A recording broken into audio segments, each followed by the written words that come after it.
So, willkommen zurück zu einem kleinen Update-Video. Wir werden uns heute anschauen, was hat AMC heute gemacht? Wird GameStop noch immer weiter raufgehen? Ein kleines Update zu Trump Media und ein kleines Update zu Beyond. Wenn es euch interessiert, bleibt einfach dran.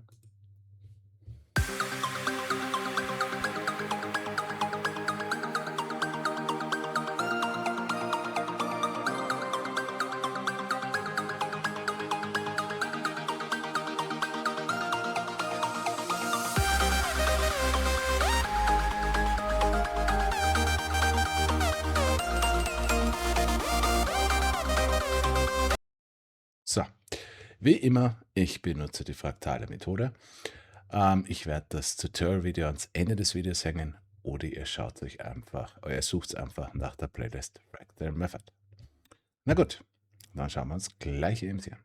So, das englische Video war ein bisschen holprig. Mal schauen, ob ich das deutsche wieder ein bisschen besser hinbekomme. Heute nur ein kleines Update. Ich werde wieder das große Video hinten dranhängen. Heute schauen wir uns nur an, was wir die letzten Tage gemacht haben. Na dann schauen wir mal rein. So, wir machen das heute ein klein wenig anders. Vor allem, weil ich glaube, beim englischen Video ein paar Fragen aufgekommen sind. Zum Beispiel, warum hatten wir jetzt heute diesen Pullback? Ja, weil eigentlich habe ich ja gesagt, wir gehen hier rauf zu A und dann machen wir einen Pullback. Ja? Ich meine, am einfachsten wäre es, mein Tutorial-Video anzuschauen, aber ich verstehe, dass manche Leute einfach keine Lust darauf haben. Deswegen werde ich es heute wirklich versuchen, Schritt für Schritt zu erklären, nur damit man es versteht.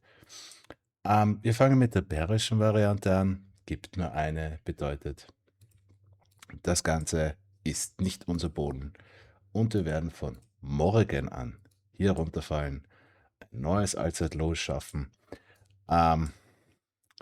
Ich nehme mal, also wenn wir 1,35 nicht berühren oder natürlich brechen, neues Allzeitlow, ich gehe irgendwas von 1,30 bis 1,28 aus. Ich möchte nicht unbedingt diese Trendlinie berühren oder brechen. Einfach nur deswegen, weil in 2020 im März haben wir es einmal berührt und vorm Squeeze haben wir zwar ein Lower Low gemacht, aber es nicht berührt. Naja, und in 2024 haben wir es berührt. Deswegen würde ich es jetzt nicht unbedingt gerne berühren. Unmöglich ist es aber nicht.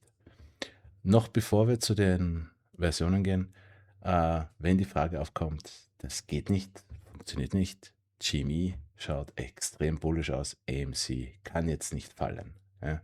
Und ich gebe zu, ja, GME schaut fantastisch aus.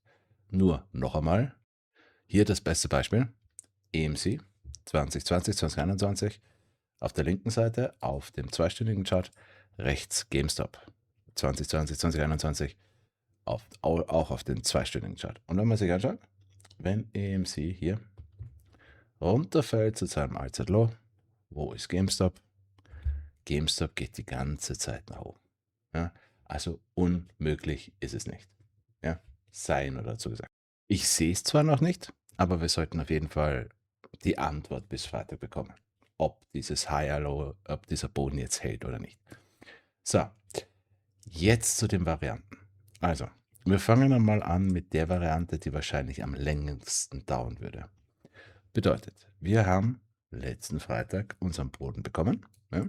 Hier, dieser kleine Boden. Wir haben danach ein kleines Higher Low gemacht mit einem V&A unter der 786. Perfekt. Sind ausgebrochen. Pullback. So, bevor wir dazu kommen, unser nächstes Ziel ist jetzt ein großes Higher Low zu machen. Weil dieses kleine Higher Low, wenn man rauszoomt, sieht man nicht einmal. Meiner Meinung nach ist das bei weitem nicht groß genug. Somit würden wir jetzt raufgehen zu unserem B. Pullback von unserem A-Boden, 0.5. Hier. Und dann rauf zu unserem C. Und da kommen wir dann auch gleich zur Frage, ja, weil ich gefragt worden bin. Du hast doch gesagt, wir gehen zu unserem A und erst dann machen wir unseren Pullback. Warum haben wir jetzt schon einen Pullback gemacht? Die Sache ist, jedes A oder jeder Buchstabe, ja, jeder Buchstabe ist gleichzeitig auch ein kleines C, ein Peak. Wie kommt man zu einem Peak hin? Mit A und B und High Low natürlich. Und danach hat jeder Buchstabe auch ein kleines Lower High, ein kleines Mid, ein kleines T. Last time to say. So, wenn man sich das jetzt anschaut, was wir gemacht haben, wir hatten unser V, wir hatten einen Micro, ein kleines High Low, sind ausgebrochen, ja, in dem Fall über die T-Linie auf zu unserem kleinen A. Dann nimmt man vom Boden die FIB und jetzt gerade sind wir zwischen der 0,5 und zwischen der 6,18. Ja, bedeutet, fürs Bullische Tracking müssen wir hier bouncen und zwar morgen. Ja. Dann gehen wir rauf zu unserem B. Ob wir wirklich ein B-Pullback machen, weil das ist Micro-Tracking, schauen wir mal. Unser Ziel ist unser C, unser Peak von unserem Higher Low. Das ganze Ding wäre dann unser Higher Low. Ja? Und im schnellsten Fall machen wir das bis Mittwoch. Und bis Freitag fallen wir runter. Halten das Higher Low. In dem Fall sagen wir, unser Peak ist bei 1,85. Dann nehmen wir die FIB wieder. Normalerweise wäre es bei der 786, also 1,44. Wenn das hier aber wirklich unser A ist, Entschuldigung, dann müssen wir unter 1,40. Und nachdem wir das gemacht haben, am Freitag, machen wir für die lange Variante einfach, wir laufen wieder zu unserem A. Dieses große A sollte unter der 200 IME liegen. Und da machen wir wieder 5 Pullback. Und in dem Fall, wenn wir hier sind, ist GameStop, sage ich dann auch gleich, fertig und wir marschieren. Für die Variante, wie lang könnte es dauern? Naja, erstens, es kommt aufs Volume an, klarerweise. Im schnellsten mit gutem Volume letzten 2 Februarwochen, würde ich sagen. Ja? Die dritte Variante wäre diese hier. Ja? In dem Fall sagt man, dieses kleine winzig High Low passt super. Wir werden einfach nur raufgehen. Wir brechen vor allem über diese Trendlinie, also über 1,86, machen unser A, machen dann trotzdem den 0,5 Pullback. Ich meine, das mit viel Volume ist bis Ende der Woche zu schaffen. Schauen wir mal. Nachdem wir diesen Bounce gemacht haben, bis Freitag, dann geht es nächste Woche los. Wenn nicht das bis Freitag, das nächste Woche und 3. Februarwoche. Ja. Das Beispiel dafür wäre das hier.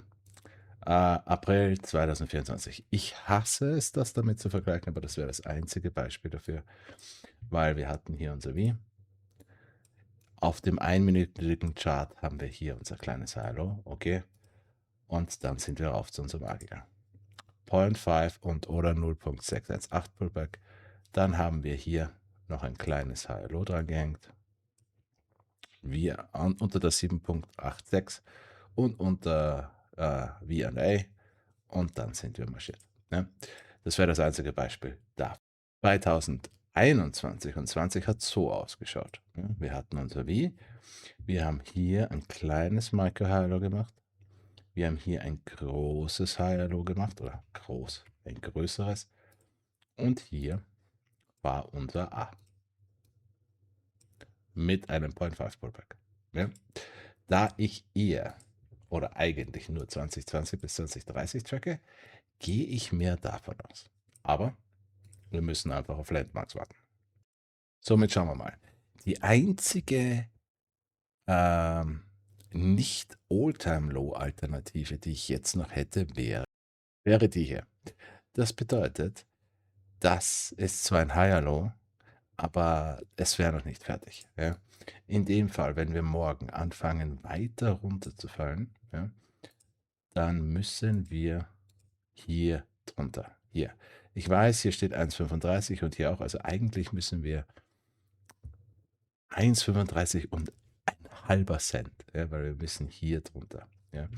In dem Fall, ich mache das mal größer, wird das ganze Ding hier unser Higher Low. Ja, it's micro. Und dann geht das Ganze von vorne los. Ja. Wir müssen raus, ausbrechen, das wäre unser kleines A. Breakout Retest, Pullback, machen uns auf den Weg zu unserem großen Higher Low. Dann müssen wir hier wieder drunter und dann machen wir A. Das könnte ein bisschen länger dauern. Ja. Aber im Großen und Ganzen, vor allem, weil so viele andere Memes und auch GameStop so ganz wenig noch brauchen oder schon in ihrem Higher Low sind. No Financial Advice, aber das kürzeste für mich wäre, wenn wir ganz schnell sind, nächste Woche, und ich sage das sehr ungern. Für mich am wahrscheinlichsten die letzten 2 Februarwochen. Kleine Warnung, sollten wir, egal ob die kurze oder lange Version, bis in die letzte Februarwoche hier irgendwo bei 2 rumkrebsen, ja, dann ist es für mich eher März, April, weil dann dauert es einfach zu lange. Ja. Und eine Sache noch, wie im letzten Video, ich kann damit leben, dass wir diesen Pullback hier nicht machen. Wenn wir genug Volumen haben und Volatility, okay. Aber ich will entweder das Higher Low, dann brauchen wir den Pullback nicht machen. Oder dieses kleine Higher Low ist genug, dann brauchen wir aber A. Ja? Egal wie. Für mich persönlich, meine persönliche Meinung, ich schließe aus, dass wir von hier gappen. Für mich persönlich. Ja? Wenn ihr eine andere Meinung habt oder eine andere Methode, okay. Ja. Hoffentlich gewinnen wir alle gemeinsam. Okay, na dann springen wir gleich zu GameStop. So, auch für GameStop, wenn ihr Preisziele und was jetzt hier danach passiert wird, alles, die große Geschichte, ich verlinke das Video am Ende des Videos. Wir schauen uns nur an, was wir hier gemacht haben. Na, dann schauen wir mal rein. Ja, und für GameStop muss ich ehrlich sagen, ist es derzeit viel einfacher. Ich hatte ja bis jetzt immer 2 Versionen. Meiner Meinung nach ist die zweite Version, also die bärische, wo wir runterknallen zu 17, jetzt endgültig tot. Ja. Ich habe gesagt, entweder wir sehen bis letzten Freitag richtige große rote Knife Candles oder sie ist tot. Haben wir nicht, ist tot. Was ist also passiert? Also, uns bleibt nur die bullische Version. Das bedeutet, unser Boden war am 21. November. Danach haben wir ein Higher Low gemacht unter der 7816, unter VNA, perfekt. Haben noch ein kleines Higher Low mit drangehängt, auch super. Sind jetzt aus der Trendlinie ausgebrochen. Hier ist unser kleines A. Haben einen 0.5 Pullback gemacht, perfekt. Jetzt werden wir, wenn wir schnell sind, raufgehen zu unserem großen A. Das bedeutet auch, wenn AMC schnell ist. Das sollte irgendwas über 28 liegen. Meiner Meinung nach nicht höher als 35. Ja.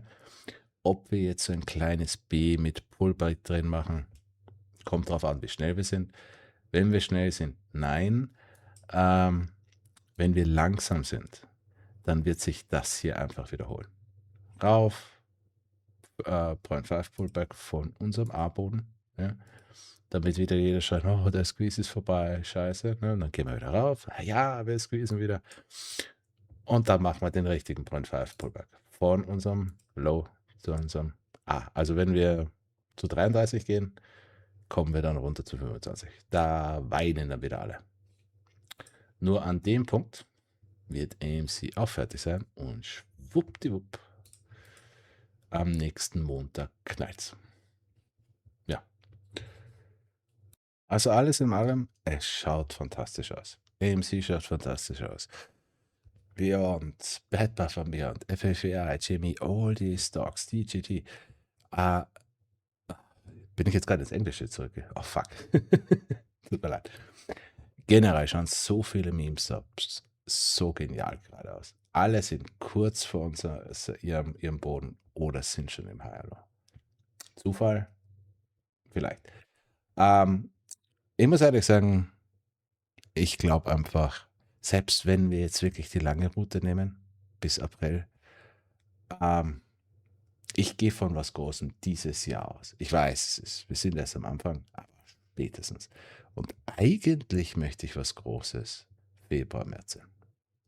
Persönliche Meinung. Und bevor wir zu den anderen zwei noch springen, weil ich ja jetzt auch dauernd die Fragen kriege, ja, AMC kann jetzt endlich seine 500 Millionen Aktien verkaufen, weil seit gestern oder seit heute dürfen sie es ja. Na und?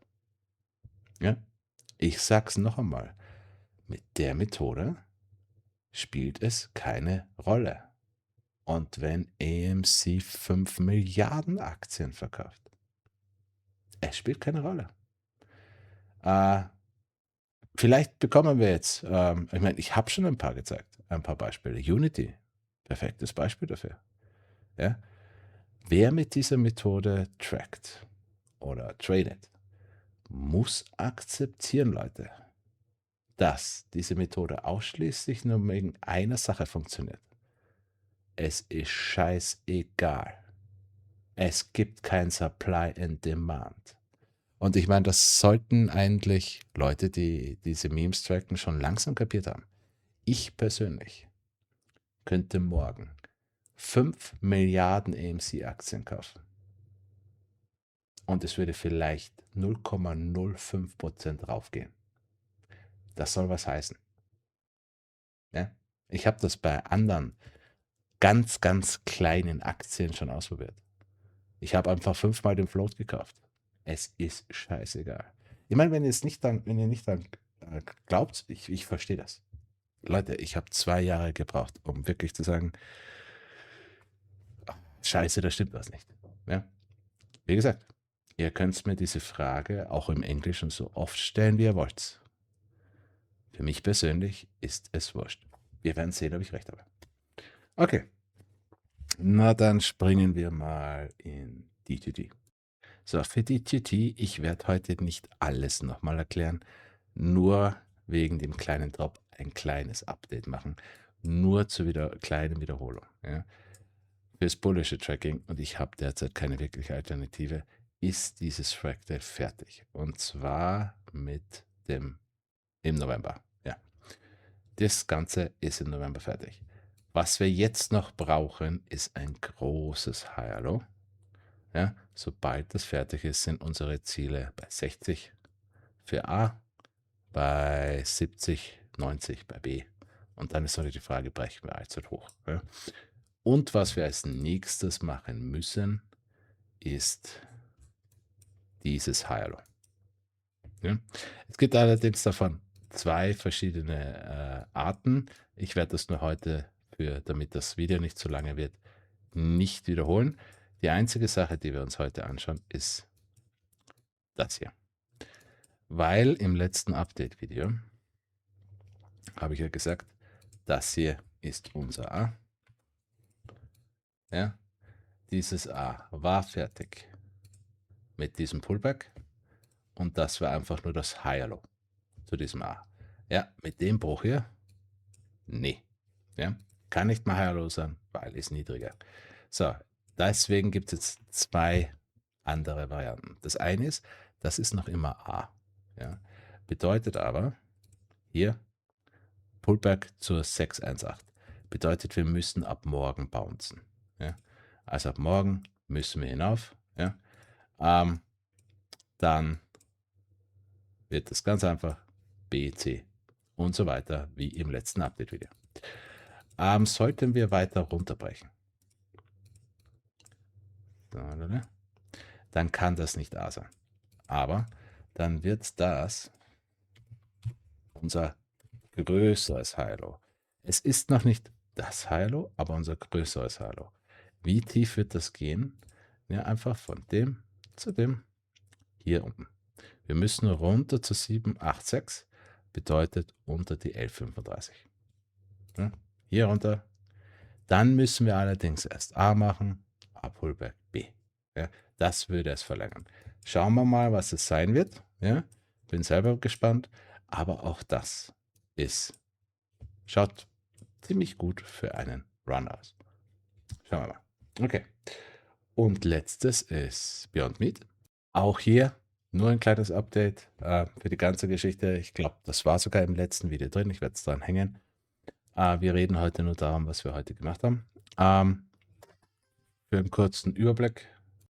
Da hat BlackRock gerade geschrieben, ich soll die Klappe halten. Für einen kurzen Überblick.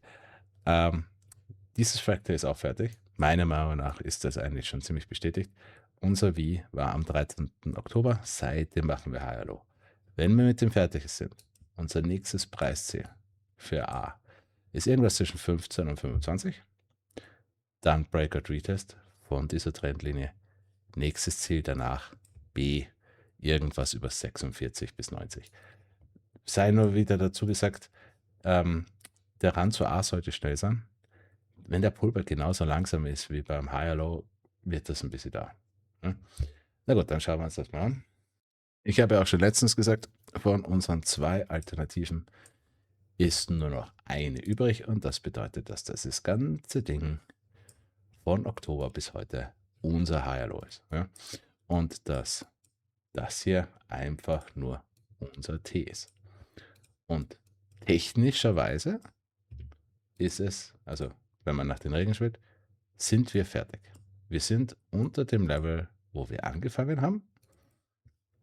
Technisch sind wir fertig.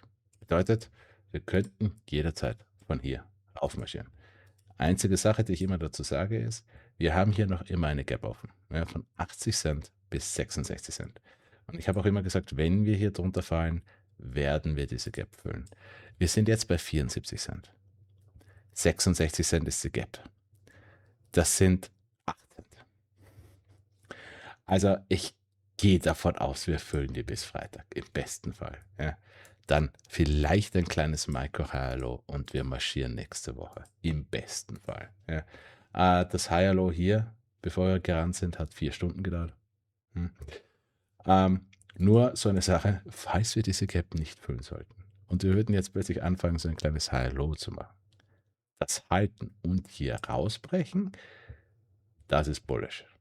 Ich sag's nur. Ja. Aber auch das schaut fantastisch aus. Ja. Schauen wir mal. Okay. War ein kurzes, schnelles Update. Wir waren schneller als das Englische. Schon ein bisschen mehr Übung. Ja. Noch einmal, ihr könnt mir alle Fragen stellen. Die ihr wollt in den Kommentaren. Ihr könnt es mir auch reinschreiben. Ihr findet meine Methode scheiße und ihr glaubt nicht dran. Wir werden meiner Meinung nach spätestens in 4-8 Wochen sehen, ob so ist oder nicht. Wenn ihr eine Frage habt, ich werde versuchen, sie in den Kommentaren zu beantworten. Wenn es was Größeres ist oder nicht, werde ich versuchen, es im nächsten Video zu zeigen. Ja. Okay, wie immer, wenn es euch gefallen hat, hinterlasst mal ein Like. So, Erklärvideo ist hier, ja, nur falls ihr Lust habt. Die Playlist mit den großen Geschichten da. Und falls ihr mehr sehen wollt, gebt es mir ein Abo. Schau mal, was heute passiert. Wir sehen uns.